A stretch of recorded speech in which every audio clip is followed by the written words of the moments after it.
आज तू माझ्याबरोबर सुखलोकात असशील. प्रभू येशू ख्रिस्ताने उच्चारलेले शब्द आपली भगिनी सिंथिया हिला जणू काही लागू पडतात. सिंथिया सिस्टर झाली नाही एवढंच, परंतु आयुष्यभर एखाद्या सिस्टरालाही लाजवेल अशा प्रकारचं भक्तिमय प्रार्थनामय जीवन जगली. तिला एवढ्या प्रार्थना तोंडपाठ यायच्या की मला कधी कधी लाज वाटायची. एवढ्या सगळ्या प्रार्थना तोंडपाठ करायच्या, त्या बोलायच्या. कुठेही कोणत्याही घरात गेल्यानंतर त्या घरामध्ये प्रार्थना करायची. म्हणजे ह्या व्यक्तीचं हृदय कसं सोन्यासारखं होतं हे मी प्रत्यक्ष स्वतः अनुभवलेलं आहे. कालवारीच्या टेकडीवरती 3 क्रूस होते. आज ह्या डोंगरीवरती 3 क्रूस आहेत. एक क्रूस प्रभू येशू ख्रिस्ताचा, एक क्रूस नुनीस कुटुंबामध्ये असलेल्या दुःखाचा, आणि एक क्रूस आपल्या काळजात असलेल्या वेदनेचा. बऱ्याच लोकांना आवंडा गिळणं देखील कठीण झालेलं आहे. बऱ्याच लोकांना प्रश्न देखील पडलेले आहेत. मात्र जीवन हे गणित आहे आणि मृत्यू हे त्याच्यावरचं उत्तर आहे. ह्या मृत्यूमध्ये बऱ्याच प्रश्नाची उत्तरं दडलेली असतात. की आईवडिलांची एकुलती मुलगी, 2 भावांची एकुलती बहीण, 2 पुतण्यांची एकुलती आत्या, एका भाऊजाईची एकुलती नणंद, आणि ती कितीतरी नाती. ही सगळी नाती आज तुटली का? नाही. ख्रिस्तसभा तरी तसं मानत नाही. ख्रिस्तसभा असं मानते की ही नाती आज अजून घट्ट झाली. एका वेगळ्या पातळीवरती आज सिंथिया जीवन जगायला सुरुवात करत आहे. नीतिमान माणसाचा मृत्यू परमेश्वराच्या नजरेमध्ये मौल्यवान असतो, आणि नीतिमान माणसाच्या मृत्यूमुळे ती व्यक्ती परमेश्वरापासून विभक्त होऊ शकत नाही. हे कितीतरी संतांनी, कितीतरी लोकांनी दाखवून दिलेलं आहे. पवित्र मरिया, एलिया संदेष्टा, हनोक परमेश्वरापासून विभक्त होऊ शकले नाहीत. म्हणून आज आपलं सांत्वन किंवा आपलं उत्तर एवढंच आहे की सिंथिया परमेश्वराच्या चरणापाशी आज अधिक वेळ प्रार्थनेमध्ये घालू शकणार आहे. तिचं जीवन हीच जणू काही प्रार्थना. 46 वर्षाचं जीवन, आणि हे मंदिर उभारण्यासाठी 46 वर्षे लागली असं यहूदेने येशूला सांगितलं.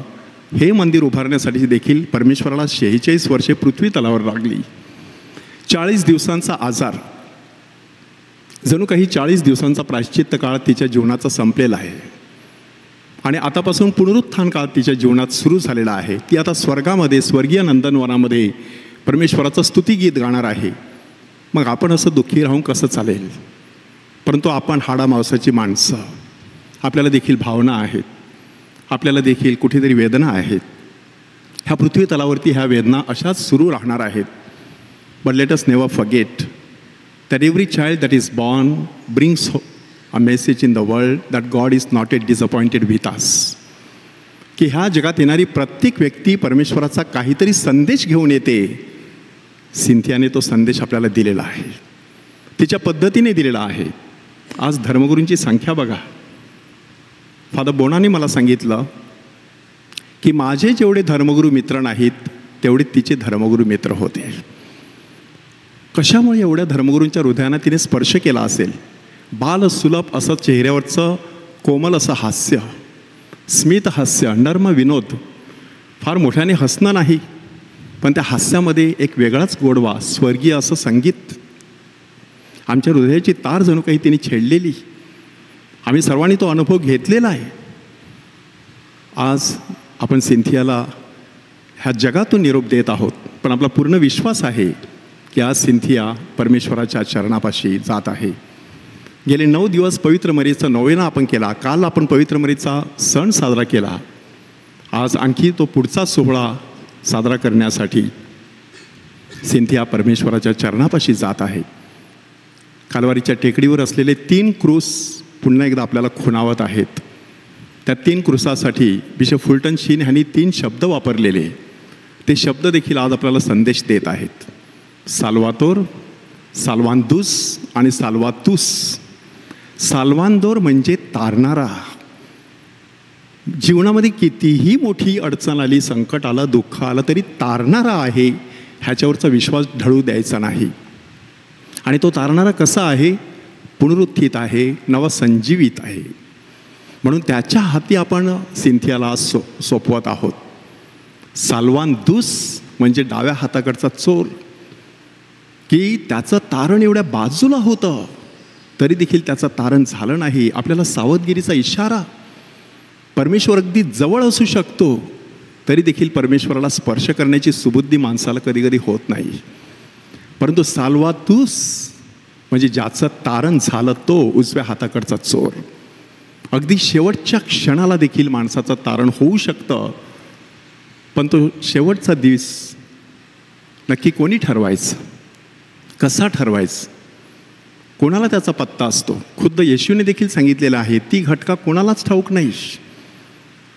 आणि म्हणूनच ती घटका ज्या क्षणाला येईल त्या क्षणाला आपल्या मनाची पुरेपूर तयारी असावी. कदाचित सिंथिया गेले 10 दिवस ती तयारी करत होती माऊलीच्या नोवेनाच्या काळामध्ये, आणि आज तिने स्वतःचं समर्पण परमेश्वराला केलेलं आहे. फादर बोनावेंचर, वेलेरियन नुनिस, मॅगी नुनिस आणि मॉरिस आणि आमचं संपूर्ण कुटुंब, अनिता, मार्क, क्लेअर, संपूर्ण कुटुंब आज दुःखसागरात आहे. पण आपल्या उपस्थितीने आपण त्यांच्या दुःखावरती फुंकर घालत आहोत आणि त्यांना सांगत आहोत, सिंथिया नक्कीच परमेश्वर चरणी आहे.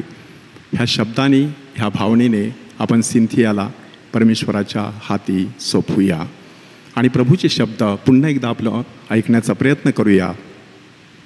मी तुला खचित खचित सांगतो, आज तू माझ्याबरोबर सुखलोकात असशील.